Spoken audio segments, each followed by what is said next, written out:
For my GO fellowship, I traveled to Cusco, Peru for 4 weeks. During these 4 weeks, I spent 2 weeks volunteering at a clinic and the other 2 weeks volunteering at a women's shelter. During my time at the clinic, I had the opportunity to work in the pediatric department. Every day I would go to the clinic, help the nurses call patients, get measurements, and assess the developmental stage of the kids. I learned about nutrition and the common health concerns in Peru like anemia and malnutrition. On some days, we went on village campaigns to test children for anemia and to provide vaccinations. Although this was a humbling experience, I felt like I had the ability to do more even with the language barrier. In the clinic, I found myself struggling because I had only a basic understanding of Spanish medical vocabulary. It was challenging for me to put myself out there and to speak Spanish because I was afraid of being wrong.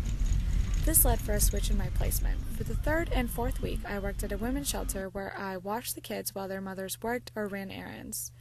The first day at the shelter, I walked through the gates and into the yellow building. I was very nervous to start something entirely new but hopeful.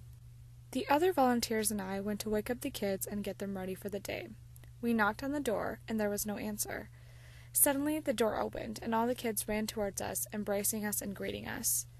This was the moment I realized that this placement was going to be special.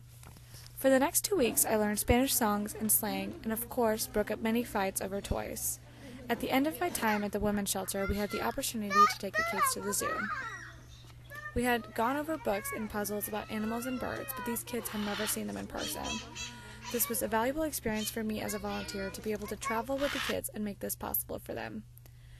I'm truly grateful for this opportunity provided to me by Austin College.